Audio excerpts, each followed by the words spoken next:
How do? Ian Crawford, cutlery safety expert here. I work for the Steel and Cutlery Manufacturers, Allied Trades, Industries and Guilds Association, SACMATIAGA for short. And I'm here helping to raise awareness about health and safety, especially the dangers of cutlery. So remember, think once, think twice, think fork, spoon and knife. Well, what about this?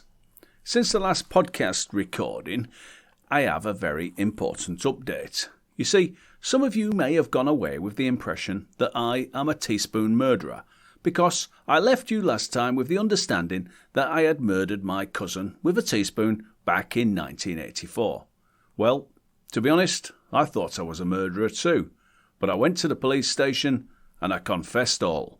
They dutifully reopened the case, but when they looked at the file of evidence, they found an envelope with a second-class stamp on it that they had forgotten to post. It was addressed to my cousin's family, and in the envelope was a full post-mortem report showing that my cousin, Marie Frances Turner, had been found to have just a small scratch from a teaspoon handle on her front, but the fatal blow had come from an attack from behind by someone with a teaspoon-sized blunt penknife.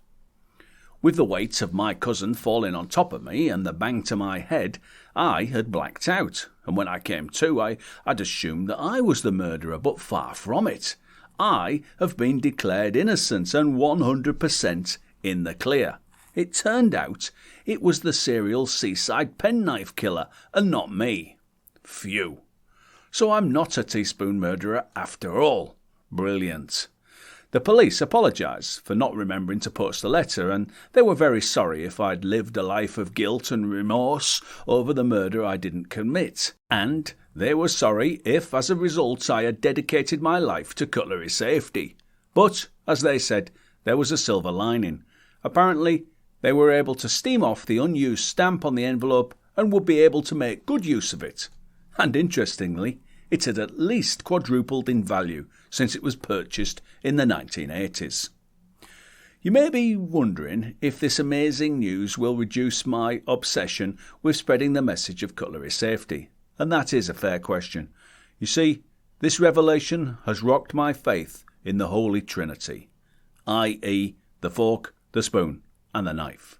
It has rocked my belief to the very core. I've had a crisis of cutlery safety, but wait, just because I'm not a killer doesn't exonerate the dangers of cutlery. Oh no. I've seen too many case studies involving forks, teaspoons and knives. I've seen the aftermath of people who have fallen on forks, slipped onto spoons and kneeled on knives. My work doesn't stop here. Oh no. If anything, I've been revitalised and reinvigorated to carry on saving lives, and as long as there is blood in my veins and cutlery in my cutlery drawer, I will think once, think twice, and think fork, spoon and knife. Anyway, you may also be interested to know that to recuperate after the stress of it all, I booked myself into a retreat run by the Steel and Cutlery Association and my colleagues. It's 3 days of forkfulness in a small manor house in the middle of nowhere.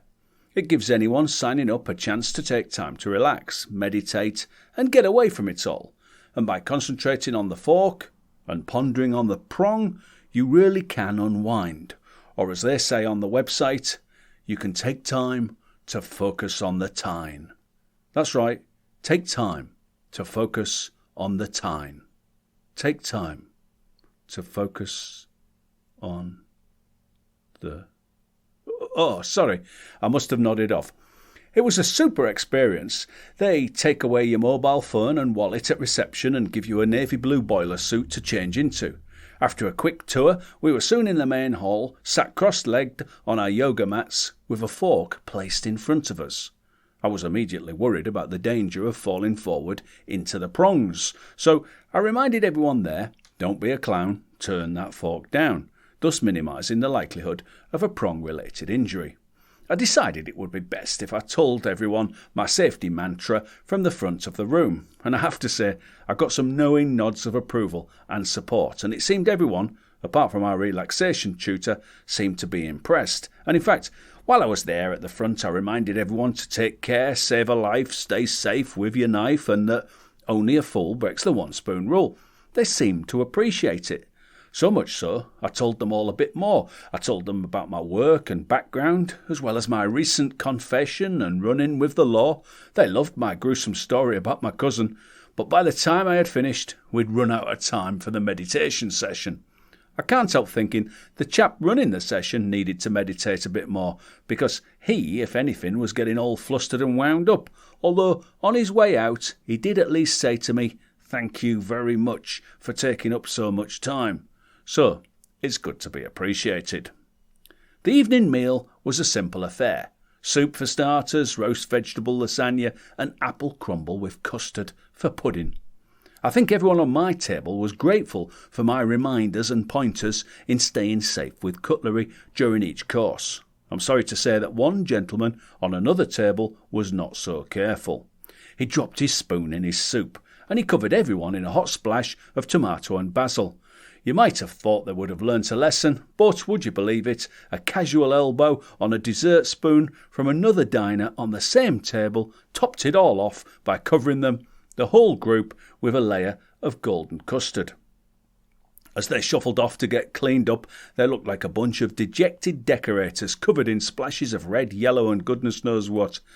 They all looked my way, and although they didn't say as much, I could tell they wished they'd been on my super safe table. On the whole, it was a good few days, and to be honest, the rest of the time there is a bit of a blur, although, unfortunately, whilst at the canteen serving area, I did end up causing a spot of bother when I mistakenly thought the lady ladling the food had fallen for my charms, and was asking me to meet up at 8ish. Although during the investigation the next day in the retreat manager's office, it turned out she had actually asked if I wanted meat and potatoes, not to eat up at 8ish. I have to say, a little more clarity of diction and less use of the local accent would probably help to avoid similar confusions in the future, and I said as much. How was I to know, when I hung around the back door to the kitchen at 7:55 p.m. and jumped forward with my lips puckered, that was all an innocent mistake? As I said in the hearing, perhaps she could have a bit of time off and join in the relaxation sessions. I'm sure taking time to focus on the time could be a big help. I have to say, I did feel rejuvenated when I got home. Although I'm a bit worried because every time I look at a fork now, I feel a strange sense of drowsiness, and I keep blanking out for minutes at a time. I may have to go back and get them to undo whatever witchcraft they've used on me. I have a feeling they may have relaxed me too much. Everything was okay when I got home, although I did hear that I'd missed some excitement. Apparently my neighbours in the property next door had been having an unauthorised party. They were shouting, singing, and they were making a right nuisance of themselves until 3 or 4 in the morning.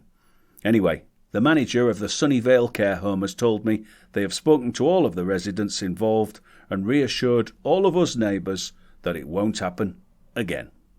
So, that's it. Hey, thanks for listening. Be sure to like, rate and share this podcast. Please check out the website www.safecutlery.com. That's safecutlery.com. But most of all, until next time, please take care with your cutlery. Think once, think twice, think fork, spoon and knife. And whatever you do, please practice spoon sense. Stay safe, but most of all, stay cutlery safe.